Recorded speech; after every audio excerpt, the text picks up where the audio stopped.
Assalamualaikum. Sekarang aku mau bahas tentang Attention Deficit Hyperactive Disorder atau kita singkat ADHD biar ngomongnya cepet. Oke, gak salah ucap. Jadi apa sih ADHD?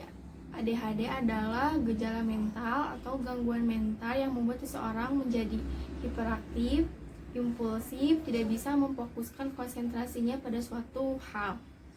Dan biasanya gangguan ini menyerang anak-anak, tapi gak pernah 100% sembuh, jadi suka terbawa hingga dewasa. Dan biasanya orang-orang yang mengalami gangguan mental ini tidak menyadari, tidak tahu, begitupun orang-orang di sekitarnya gak tahu bahwa orang ini mengalami gangguan ADHD itu. Jadi biasanya anak-anak yang mengalami gangguan ADHD selalu dicap sebagai anak yang bandel karena gak bisa diem, hiperaktif, dan juga anak yang pemalas, terus bodoh karena tidak bisa memfokuskan konsentrasinya, padahal itu gangguan mental gitu. Oke. Aku pertama kali dengar istilah ini di bukunya Panji Pragiwaksono yang judulnya Juru Bicara. Di buku itu dia menjelaskan tentang gangguan ini, gangguan ADHD, gangguan mental, dengan diawali pertanyaan kenapa sih dia mempunyai beragam profesi. Panji Pragiwaksono kan seorang komedian, penulis buku, pembuat film, pemain film, penyiar radio, terus apalagi ya, banyak. Kenapa sih dia mempunyai berbagai profesi? Dia menjawab karena gangguan yang tadi, si gangguan mental ini atau penyakit ADHD ini membuat dia gak bisa stuck di satu profesi. Dia nyeritain dulu pernah kerja di kantoran, tahu kan kantoran rutinitasnya itu aja, pagi-pagi pulang malam, besoknya gitu lagi, weekend libur main sama keluarga gitu-gitu. Dia pernah berada di fase itu, kerja sebagai kantoran, terus sakit, terus menurut dokter dia sakit gara-gara dia terlalu banyak mikirin berbagai hal. Jadi kayak otaknya itu pengen ngelakuin hal di luar kerjaan dia sebagai kantoran, tapi si badannya itu gak bisa karena dia harus kerja sebagai kantoran, sebagai orang kantoran gitu. Terus setelah dia sakit memutuskan untuk berhenti menjadi pekerja kantoran dan ngelakuin hal yang dia suka gitu. Dan yang kedua, alasan kenapa sih dia mempunyai berbagai profesi, karena dia pengen tahu sampai mana hal yang bisa dia lakuin gitu. Misalkan dia nyobain tentang ini, bisa nggak sih diri dia sendiri, jadi kayak nantang diri sendiri gitu.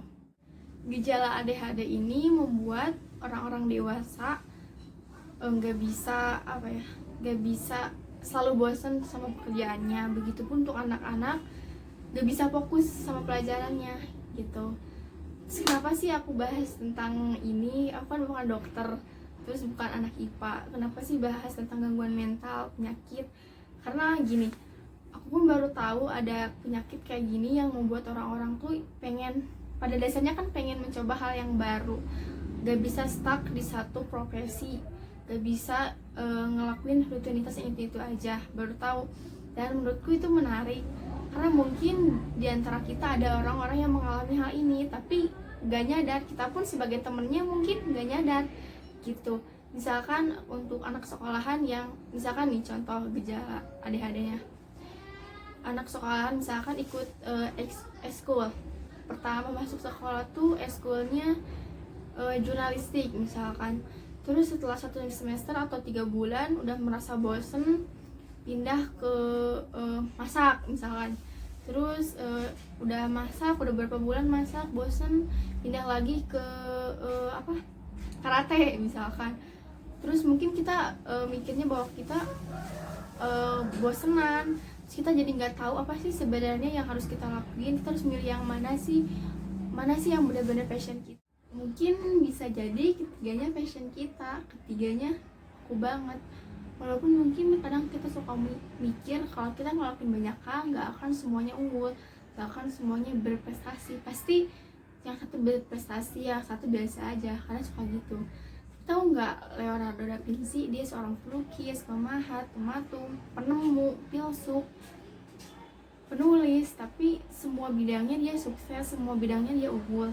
Jadi bisa jadi bisa jadi juga kita bisa kayak gitu. Jadi jangan maksain diri untuk memilih mana sih yang sebenarnya passion kita, yang mungkin bisa jadi semuanya passion kita banget, semuanya unggul gitu. Oke, udah deh, cukup sekian, udah. Assalamualaikum.